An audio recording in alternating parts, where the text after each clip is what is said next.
Good evening, everyone. Thank you guys for coming out tonight. I'm so excited about this event. I'm a Brooklyn Park resident since 1992, so I'm very passionate about the work that goes on in my community. So I'm very excited about the event tonight. Very happy to have the community here to be able to ask these prospective council members some questions so that you guys can have an informed decision when you go to make your votes on August 9th. We'll be having a primary, and then the final vote will be in November. So welcome, everyone. This event was put together by the Northwest Area Coalition. It's a group of different organizations coming together to make this event possible tonight. So first, we're going to have the people for the East District in Brooklyn Park. So if you're in Brooklyn Center and you don't see any of your folks up here yet, that's okay. These are the Brooklyn Park East District candidates. So we're going to go first, and then the candidates for Brooklyn Center will go next. Thank you, and welcome again. A quick housekeeping rules. When you go out these doors right here behind you, the bathroom, the male and female bathroom are right out those doors. Feel free to use any one of your choice. It's up to you. And then also the water and stuff is over there. Food is over there. We will give a little break in the middle of after these guys are done, and you have an opportunity again to go out there and grab something to eat. The water in here is okay, but food in here is not allowed. Thank you very much. Thank you. Good evening. My name is Kirsten Chomi, and I am the president of our local chapter of the League of Women Voters, Brooklyn Park, Osseo, and Maple Grove. I live in Maple Grove, and it is my distinct pleasure to be here to volunteer for you guys this evening and help you get to know your candidates. This evening we have, as she said, we're starting off with the Brooklyn Park East District candidates, and our candidates are Reva Chambliss, Robert Gaskins, and Lisa Jacobson. We also have, just to kind of change it up if people have seen other ones that we've done, we are going to have other people read the questions for us this evening. And I'm going to get all their names pronounced correctly because they're easy. We have Sina Black. Sina Black. Darn it, I got one. Okay. Edmund Okansi.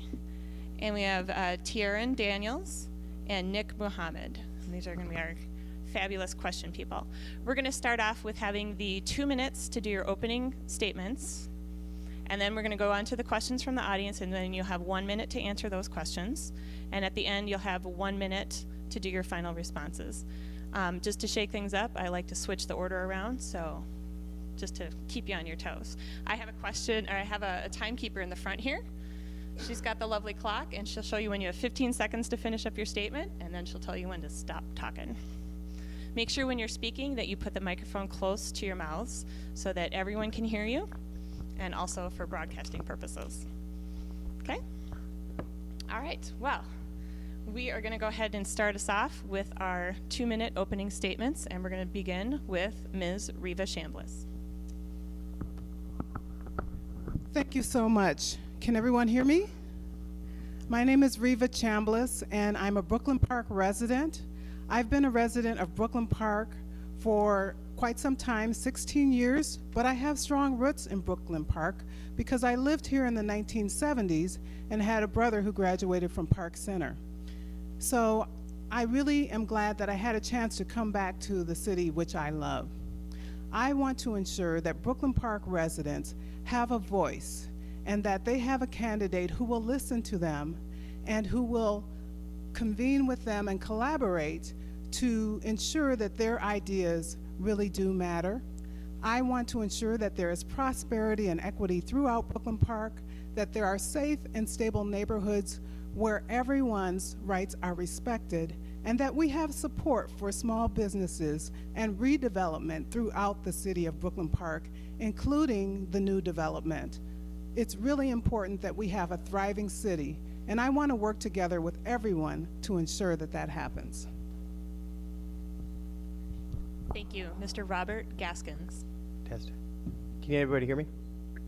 All right.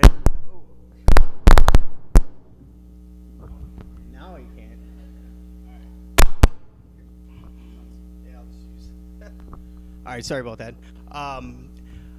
Well, I just want to thank you all for coming here and taking your time out to meet your candidates. My name is Robert Gaskins. I've been a resident of Brooklyn Park for 30 years. I've owned a business here well, not here in Brooklyn Center, but Brooklyn Park for almost 25 of those years. One not much more than that. As far as when it comes to the reason why I'm running, as a Brooklyn Park citizen, I've watched the growth of Brooklyn Park from potato fields to the actual the housing in the northern part of Brooklyn Park. As far as what we're looking for in Brooklyn Park, you know, we just need a little bit more stability in our economics, as far as how to explain it. I'll just pass on that one, but I just want to make sure that everybody knows who I am, and why I'm running. Thank you. Thank you. Ms. Lisa Jacobson. Kind of afraid of this one. Again, my name is Lisa Jacobson, and I have been a resident for nearly 30 years. I moved here right out of college. I was born and raised in Robbinsdale, so not too far from here, but moved into an apartment off of 63rd Avenue in Zane, and lived in that area for a number of years. Decided to build a house and start a family living on the north of the 610. And through my years in that home, I raised my children. I wanted to remain in our community, which was becoming more and more diverse, and that was very important to me. I didn't want my kids growing up, you know, with all of their friends and all of their classmates coming from the exact same situation that they were in. I wanted them to expand their horizons, to know everyone, to not, you know, discount anyone. And I believe they are the adults they are today because of that. They are out, you know, making a life for themselves now, and they're proud to say that they're from Brooklyn Park. Fast forward a little bit, I was remarried a couple of years ago to John. He's here tonight to support me. We want to remain in this community. We want to build our new family, blended family together.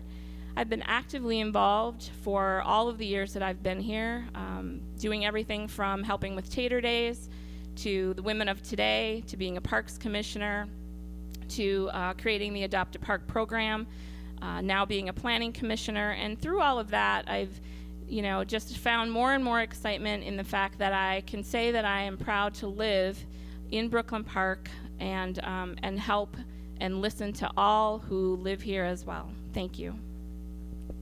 Thank you. Before we move on to our audience questions, raise your hands if you need a card, and our ushers will get them to you, and then they'll collect them from you. Make sure that we can read your writing so that we can answer your question, and also make sure it's not a personal attack on any of the candidates. So here we go. You guys can start submitting those, and I'll have our first question reader go. I was going to go alphabetically, but did you have a preferred order? Okay. Edmund, you're up. Good evening, ladies and gentlemen. My name is Edmond, and I have the opportunity to ask the first question. The Blue Line extension is a $1.5 billion public investment. What strategy will you employ to leverage this significant investment to lift the vulnerable community out of poverty, and to ensure everyone benefits equitably from this investment? Let me repeat it. Say it again. The Blue Line extension is a $1.5 billion public investment. What strategy will you employ to leverage this significant investment to lift the vulnerable community out of poverty and ensure everyone benefit equitably from this investment? Okay. Our first responder is Mr. Gaskins.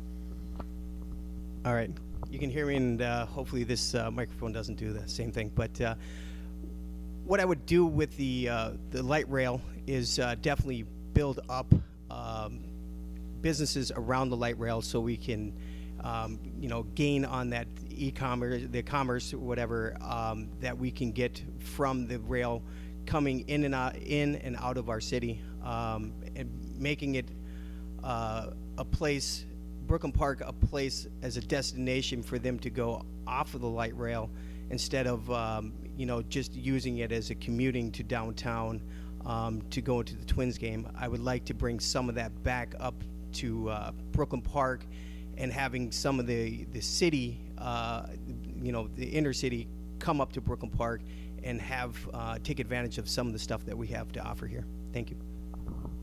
Ms. Jacobson. So I acknowledge that light rail is a significant investment, and I want to ensure that we do our best with what we are given with the LRT. As a planning commissioner, I was able to take a tour of the light rail that exists today, and a lot of the questions that I asked were around the businesses that were there before light rail, the businesses that came after light rail. And I have a son who is a Hamlin student, and he uses the light rail to get around. I want to ensure that people who need public transportation are able to use the light rail to its fullest capabilities, to get to jobs, to get to places they need for appointments. I think that it will provide the residents of our community, as well as others who do not live in our community but need to travel here, an opportunity to make those things happen. Thank you. And Ms. Chambliss. Public transportation has been one of my passions for many, many years. I've been involved and appointed by city officials of Brooklyn Park to work with the communities to hear their voices on how public transportation can benefit them. I have traveled out of state to go to a Railvolution conference in Dallas last year to learn about the benefits and how other communities benefited from light rail. I was also appointed to the station area planning for 85th Avenue Station, and we were able to have focus groups talking to people about the benefits, including health benefits, of having access to healthy foods, having designs that are important for families and for the community to have access to jobs and opportunity. The light rail is going to bring a lot of investment into our city, and it will connect us in terms of having opportunities to go in and around Brooklyn Park. Thank you. Tieran. Hello, I'm Tieran Daniels. The unemployment rate in our most vulnerable communities are more than twice as high as the rest of our city. What will you do to address this issue and ensure economic prosperity for all if elected? The unemployment rate in our most vulnerable communities is more than twice as high as the rest of the city. What will you do to address this issue and ensure economic prosperity for all if elected? Thank you. Our first responder will be Ms. Jacobson. I have spent my entire career working side by side and on behalf of people who struggle. I currently am the executive director at Hope for Youth, which is a homeless youth program. I helped to raise the money to build Brooklyn Avenues, which is a homeless youth shelter in our own community. I've worked in food shelves, clothing closets. I've spent volunteer hours, too many to talk about, helping people who are in need. I personally have been in need after some tragedies in my own life. And I believe we have to worry as a city council about everyone in Brooklyn Park, every nook and cranny of our city, from the apartment community. I want to do away with the kind of north and south borders and really concentrate on making sure that there are opportunities for all to make sure that we have employment for everyone from young to old. Thank you. Ms. Chambliss. I've lived a lot in Brooklyn Park, but I've also lived in the inner city. In the inner city, I worked with youth and also organizations to ensure that people have opportunities, economic and otherwise. Whether it be housing, whether it be jobs, I've been involved since I graduated from high school. And I understand what it's like to not have and be able to work. And it's important to give people opportunities for education, opportunities for jobs. And we have areas in the city of Brooklyn Park where we've been identified, or those communities have been identified as being an area of isolated concentrations of poverty. I want to ensure, with the work that I do, that we can create real policies that are going to have change that is going to make a difference for communities and for families. It's important, and that's why I've served on the Human Rights Commission, and that's why I've served on the Planning Commission, not the Planning Commission, the Core Planning Team and the Steering Commission, to ensure that we have policies that matter. Thank you. Mr. Gaskins.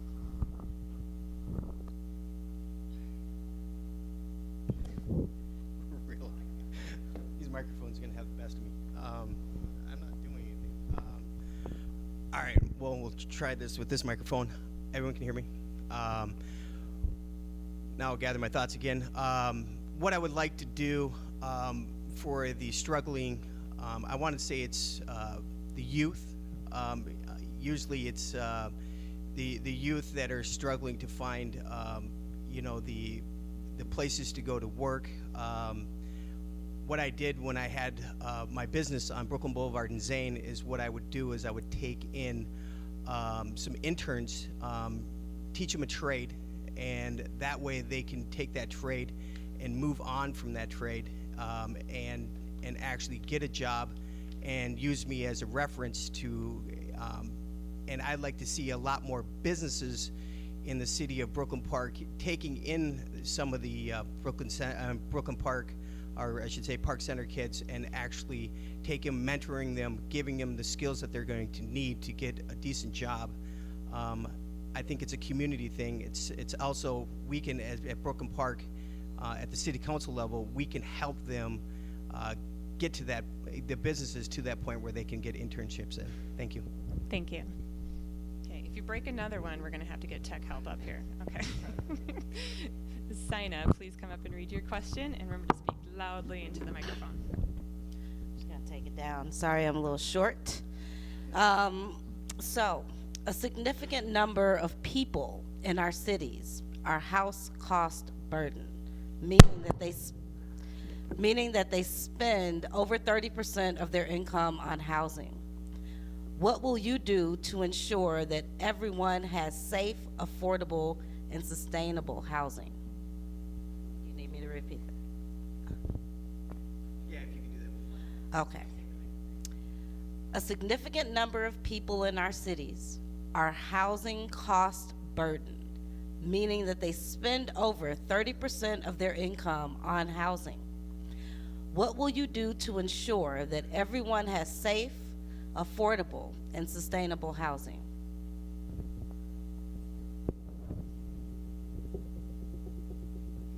Our first responder is Ms. Chambliss.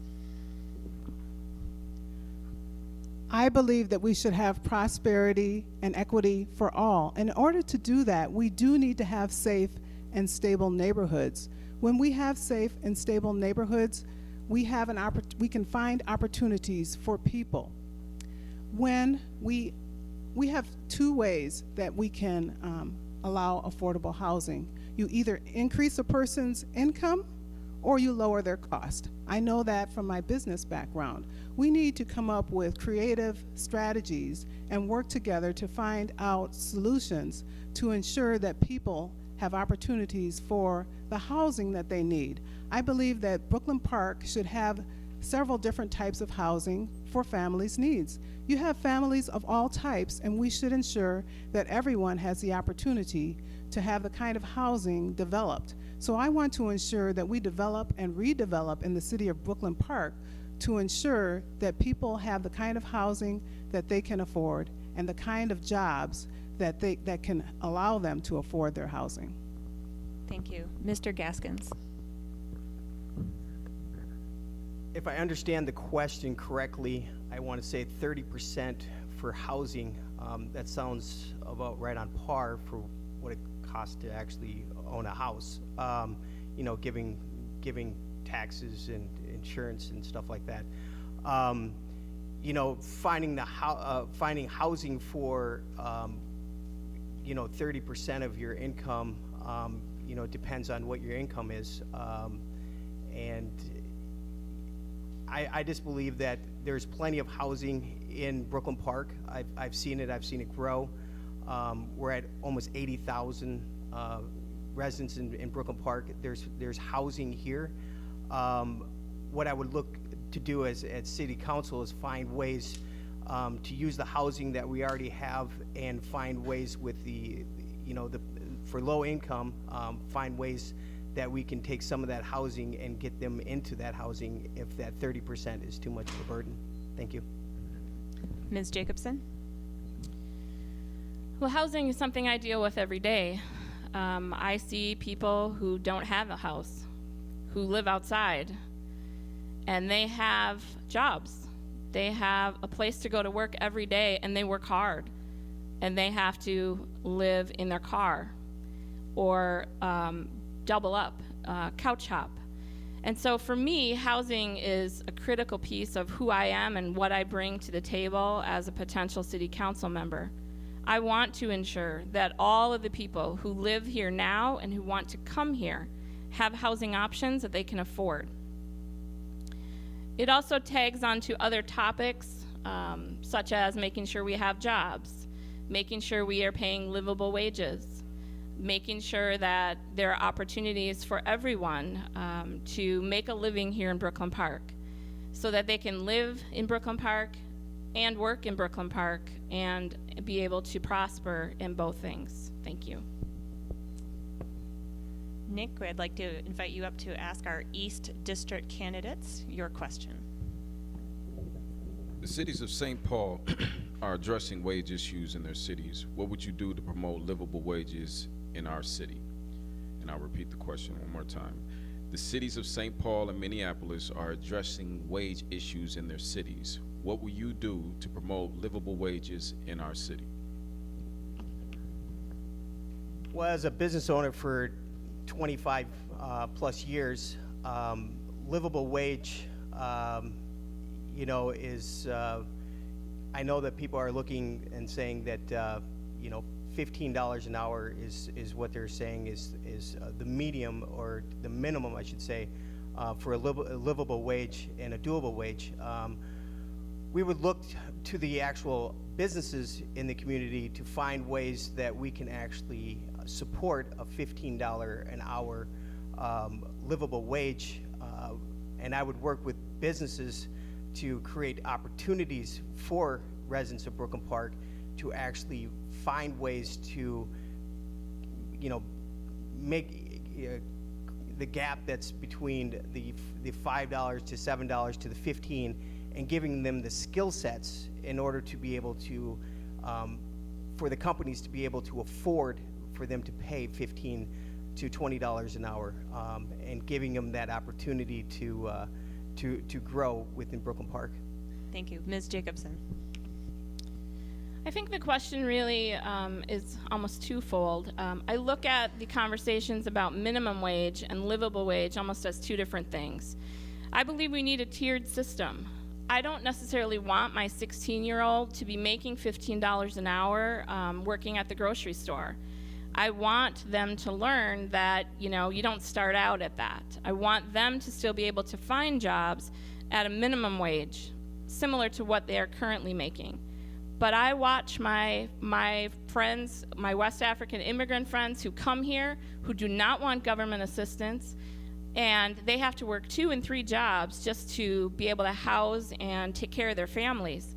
And that is wrong. And I will work very hard to ensure that there is a livable wage option for them, different than a minimum wage for our teenagers who want to buy video games. That's very different for me, and I will work hard to see that happen. Ms. Chambliss. Livable wage jobs. That's what we all want. That's what we all need. That's what we all deserve. We can do this. We can give people livable wage jobs.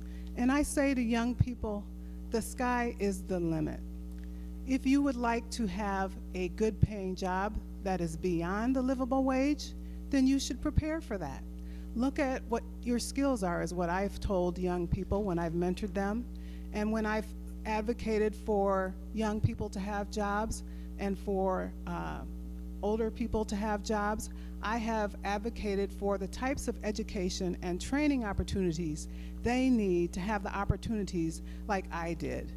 I want to ensure that we have the kinds of policies and the kinds of businesses that vary in terms of the skill level that is needed. So whatever a person's interest is, whatever their skill is, there are the types of jobs out there that can create a livable wage opportunity for them. Thank you. We're going back to Edmond, and Ms. Jacobson will be the first responder. This question is about youth development. What goals and plans do you have for our youth in the community? I do think Brooklyn Park has done a great job thus far with a lot of our youth engagement initiatives. I worked for the city with an initiative called Come Home to the Park many years ago in the late 90s and early 2000s, when the only time you ever heard about Brooklyn Park kids were when they were getting in trouble. And it was our job to shine the spotlight on the good things and the good people in Brooklyn Park. I have worked most of my career on behalf of youth, and I would continue to fight for youth to have opportunities for all youth. Right now, I'm actually working with a project to bring an aquatics facility to Brooklyn Park, where we would have swimming lessons that would be scholarshiped for every young person who lives in our apartment complexes, because every summer, we're sad to see on the news that someone drowns in an apartment because they did not know how to swim, and that is unacceptable, and I would be working hard to make sure that all of our youth are safe wherever they're living and have all of the opportunities that we can give them. Thank you. Mr. Gaskins. Well, like I explained before, the internship, working with businesses to give them skill sets, also working with the technical college and other places that do teaching for young youth to get jobs. You know, I started my first job as an intern. I learned the skill sets to boost my career and start my own business at the age of 18. So I know it's possible. And like I've done before, I've mentored other kids in the past, and every one of them has a job now. Every one of them can say that they owe a lot of it to the internship that they received from me. And I'd like to find ways that we can implement that in our city with other companies, other businesses, to give them a sustainable job where they can move on from that job. Thank you. Ms. Chambliss. Mentorships and role models, I think, are so crucial to give young people hope. I have been working with young people since I was in college and worked to mentor people that were in the college internship program that I was in. I received a mentor while I was in college. I also served on the Metropolitan Minority Outreach Board, where we worked with students that were in junior high and high school to give them mentors, and I helped create the first e-mentor program in the state of Minnesota. I also worked with Women Venture to mentor people who were on public assistance to help them find how they could get a livable wage job and be independent. I also worked with college students through the Inroads Career Development Program, where they received support for training to get a job. So mentorship is not just about economics, it's about how to be a strong neighbor, how to be a strong family member, and how to build yourself up and empower yourself. Thank you. TR and has our next question for our East Central candidates. What is your vision in engaging people of color within the city? How will you get more people of color to join boards, commissions, and to serve Brooklyn Park? Ms. Chambliss. Well, first of all, I would like to say that I think Brooklyn Park, in working with other cities, is doing a really good job of engaging residents of all colors, of all backgrounds, including immigrants. but there's always opportunity for improvement. As a member of the Community Engagement Program, I've advocated for the Diversity Fair and the Many Faces of Brooklyn Park to come back to the city. And so I want to bring those types of programs back. I want to make sure that people understand that there's value and richness in understanding more about our own cultures and about other cultures. That's what's going to make our city truly thriving, especially with the amount of diversity that we have. Thank you. Ms. Jacobson.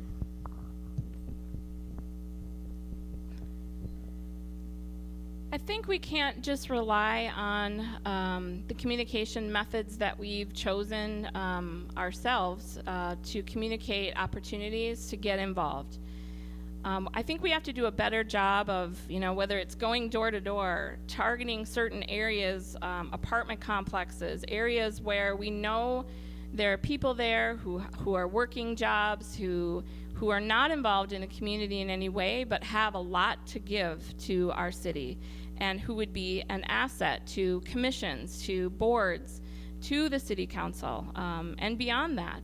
And I would hope that we as residents of this city, when we are working on any of those things, whether it be a commission, a board, a committee, have an opportunity that we make sure we're communicating it to the broader community in a variety of ways. Mr. Gaskins. Well, I think that how the city can actually, go out and how do we explain it? To get the message out, to talk to people of ethnic backgrounds, and all people in Brooklyn Park. I'm going to say that where I live, I don't hear too much of it, and that's kind of discerning. I'd like not only to have it broadcast to certain parts of the city, but to everyone, so everybody as a whole community can actually gather around and spread the message, and in the for the city council, finding creative ways to get the whole community into that discussion and figuring things out. Thank you. Sina, can we have a question from you, please?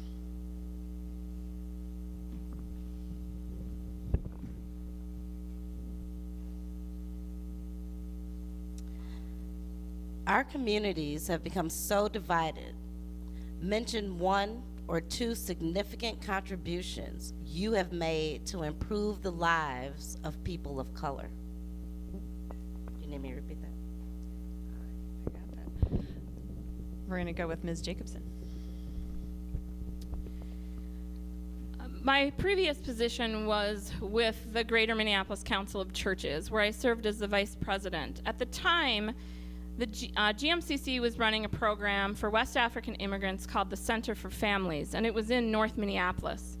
Living here in Brooklyn Park, I worked hard with the staff of that program to move it, to sell that building, to rename it, rebrand it, and move it here to the Brooklyns.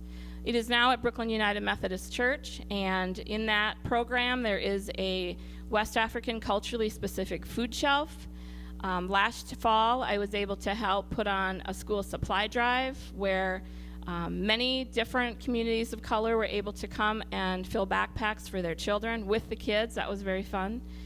The other thing is that I chaired the community advisory group to bring Brooklyn Avenues to fruition within 12 months of us meeting and saying we wanted to do it. There are many youth of color who have been able to be served at Brooklyn Avenues since the opening, and I would continue to do all that I can for the communities of color. Thank you. Thank you. Ms. Chambliss. Diversity.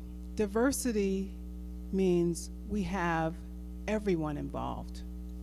And we have everyone involved so that they feel included. And that's what we really need to keep in mind. When people feel included, they feel empowered. When people feel like they have as much to contribute as the next. They will not be as likely to get into conflict with another person. What we need to do is to understand each other a little bit better. When we come to an understanding about one another, then we have a lot less conflict. When we work together, when we play together, those are the things that we need to do. And we need to talk about those issues where we don't understand one another.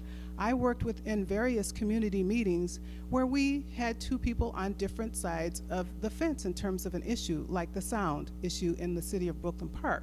We need to continue to have those types of conversations because we want to be able to live together happily.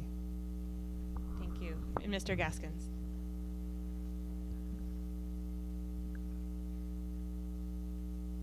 What I'm going to do and what I've done for the African youth or minority youth is, like I said, I interned 2 of them. I've employed them, and as far as what we can do as Brooklyn Park is, like I said, finding them jobs, being a mentor, and giving them a reason to go to work and find a reason for them to get up in the morning and give them something to look forward to. So, and that's what I've done for the youth that I've interned and helped along the way. So, and that's what I would like to continue to do is do that through business and then also do that through the city council. Thank you. Nick, we'd like to have you come up and do our last audience question. Are you for or against a park and ride for light rail on 85th? Will you fight for this?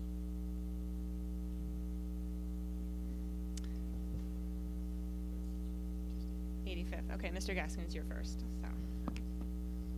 I'm guessing 85th and where? A parking, I'm trying to think whether you'd put a parking lot big enough to, no, I'm not against it, to put parking there. I think that, off of 85th, if we had the businesses and business and commerce around it, to warrant a stop there to make sure that, like I said, we're bringing people to Brooklyn Park from the light rail, and also when the people do come off the light rail and they want to go pick up some milk or some groceries or something at like a Target or something, that we could capitalize on that and bring those dollars back into Brooklyn Park. Thank you. Thank you. Ms. Jacobson. I'm going to assume that the park and ride would be for the light rail as well on 85th. Of course, I would support a park and ride if the need is there. I am fiscally responsible, so I would never want us to spend money if the need wasn't there, and I would want to make sure that it would be. I actually, in what I know about light rail, it most likely is needed, and so I would support it. I think that it would bring others from even other communities into our community to park, to jump on the light rail, head downtown to their employer, come back, hopefully stop at our new library, stop at our restaurants, bring some commerce into Brooklyn Park, and have the park and ride pay for itself with the boom that it would be for the economy. Thank you. Ms. Chambliss. Yes, in studying the light rail corridor along West Broadway in the city of Brooklyn Park, where we're going to have 5 stations, it is very important that we take advantage of the investment in the light rail system to ensure that that investment is going to be successful. First of all, we want to talk to the people who are going to use the light rail. So I would encourage a community meeting to get their ideas and their concerns about where a park and ride would be. Now, I don't see any reason why we shouldn't have a park and ride off 85th and West Broadway or somewhere nearby, but it certainly should be convenient for where people get off of the light rail so that they will use it, right? So those are the things that we should talk to the developers about. We should talk to the community members and the residents that live around, and then come up with some creative solutions to ensure that our investment works and it works for the people. Thank you. We're going to move on to our final 1-minute statements to say anything else you'd like to say to our audience tonight. And wanted to thank you guys for your questions. And this is a nonpartisan forum, and we appreciate you coming this evening and getting to know your candidates. So our first closing statements are going to be made by Lisa Jacobson.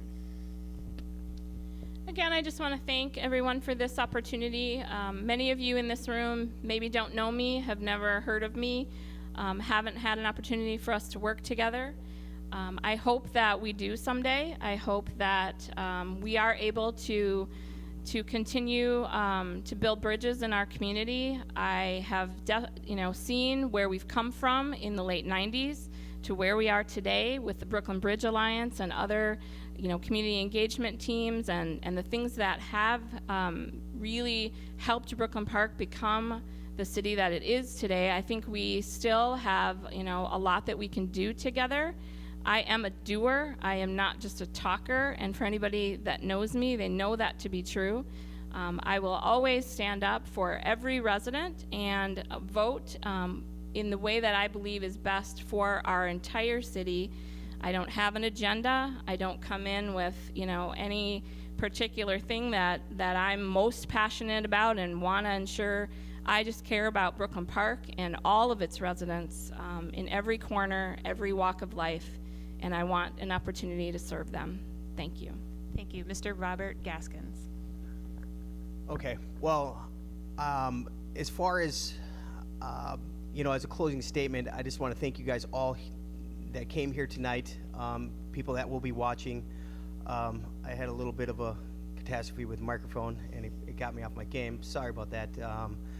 Normally, I'm a person with a lot of words, and for some reason, I just became speechless. So I do really want to make Brooklyn Park the city that I grew up in. I love the city. I love the parks. I love everything about it. A couple things that I have been struggling would be the businesses and the amount of businesses that are there. So I'm going to work very hard in order to get businesses, restaurants, and all that kind of stuff up to where they really need to be, and then bridge the gap between 85th, south of 85th, and north of 85th. Thank you. Thank you. And Ms. Reva Chambliss. Thank you for the opportunity to give me a chance to talk to you a little bit about what I think for the city of Brooklyn Park. And I want you to know that I see my role as a servant. I work hard to ensure that I'm listening to the residents in the city of Brooklyn Park. And I want to listen from multiple people. I want to listen from multiple communities. And when we do a good job of listening, we're able to be much more productive in getting the work done.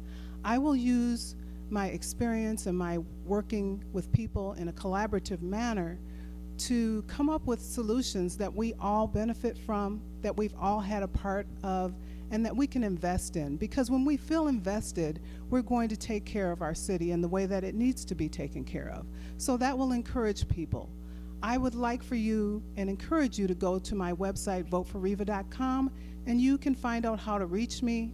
You can find out how to support me to get the job done for everyone in the city of Brooklyn Park.